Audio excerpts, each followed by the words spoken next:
All right. We'll get going with Dave. Dave, congratulations on your second World Championship as a Dodger manager. And who has the first question? We'll start with Jack up front. Dave, how can you describe what that game was like to go through and how you felt at the end?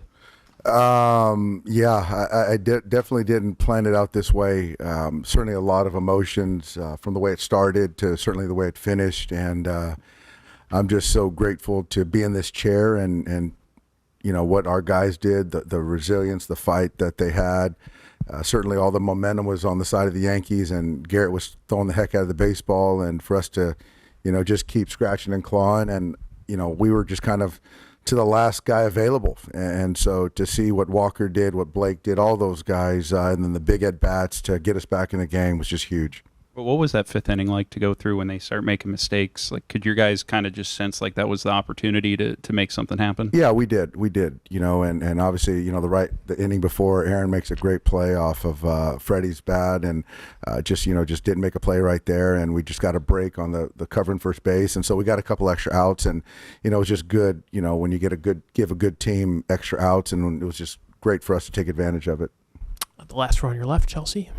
How long was Walker going to be able to go? Was there a situation where was it just an inning with the side day thing? Or? It was one inning, and so that's why, you know, it was huge that Blake could get Stanton and then punch out Rizzo right there.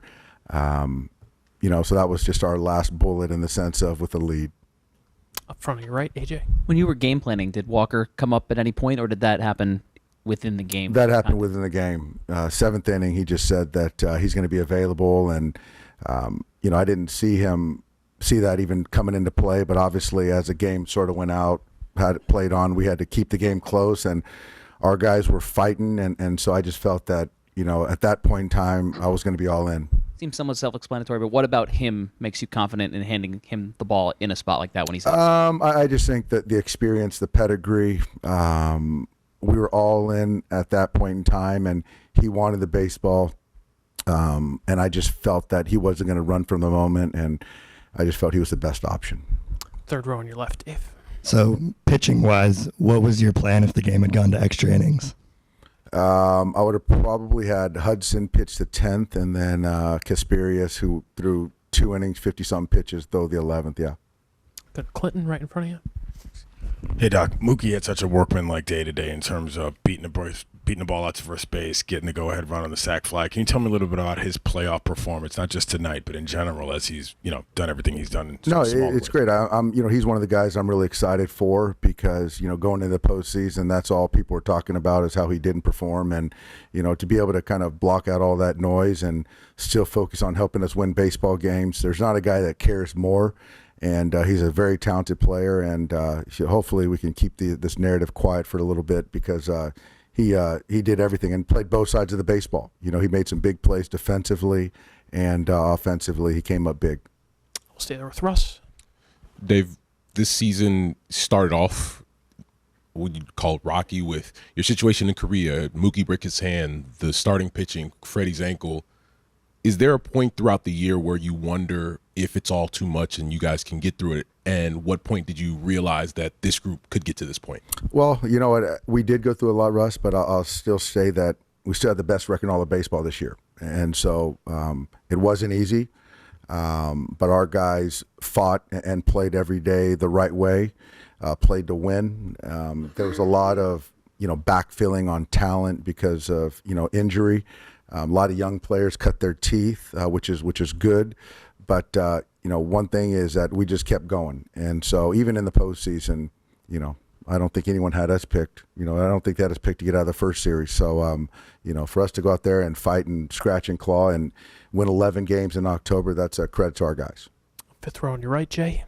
Yeah, when you mapped this out with your pitching, knowing how yesterday went, was there anything in your mind, scenario-wise, that you saw having to take Flaherty out as early as you did, and how you were going to navigate the remainder of those 27 outs? No, there wasn't. And obviously, if I have to use potential Game 7 starter in the 9th inning, that just speaks to we didn't have enough pitching. So I was trying to get as much as I could out of Jack.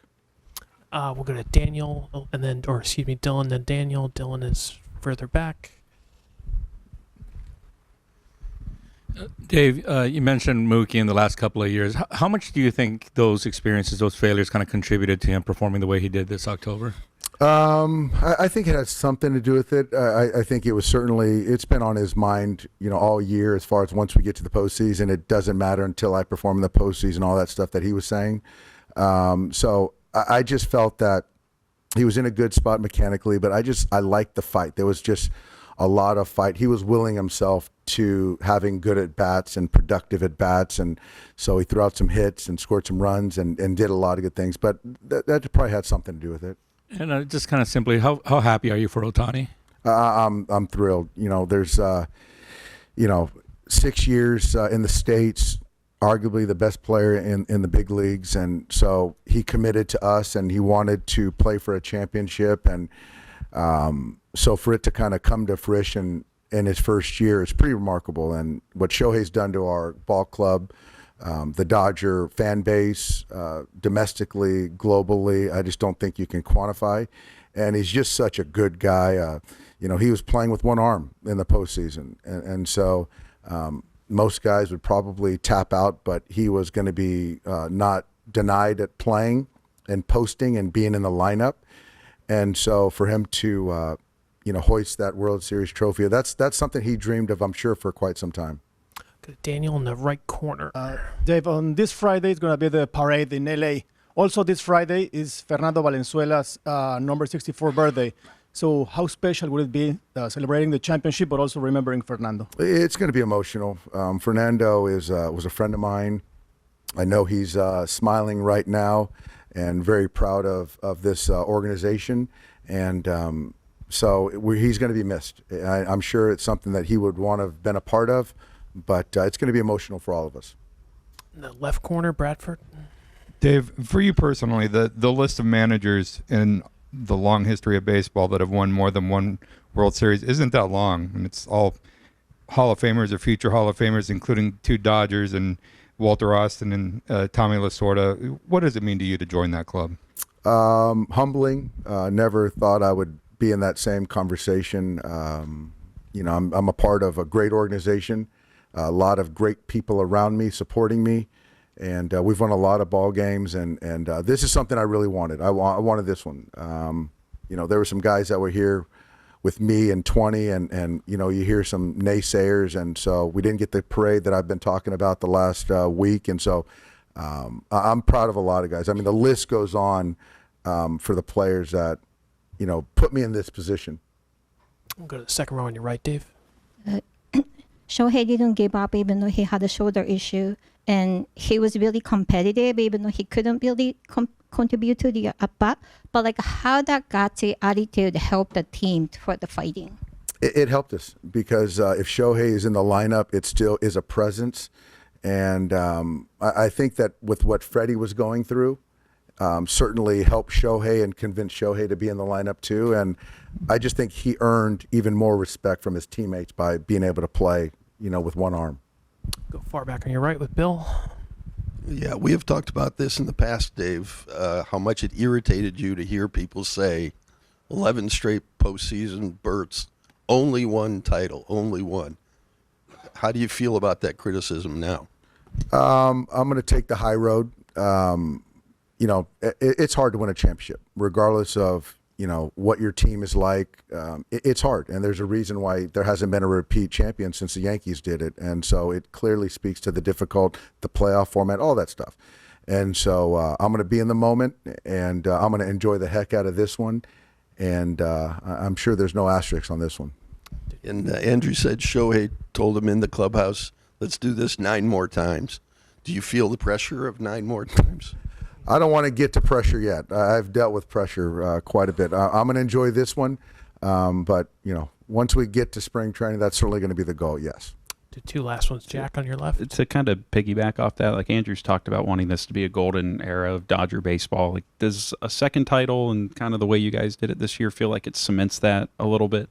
I think so. I mean, I think we have the best organization in baseball with consistency.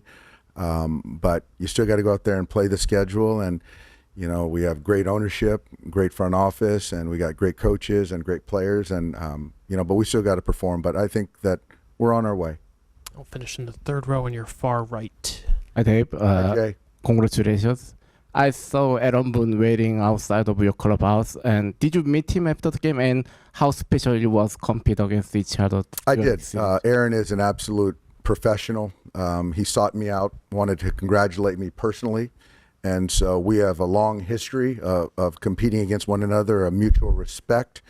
And I think Aaron's the only one in baseball that can really relate to my job in the sense of either win a World Series championship or you failed and you're not doing a good job in the respective markets. And so, sports is tough. There's always a winner, there's a loser.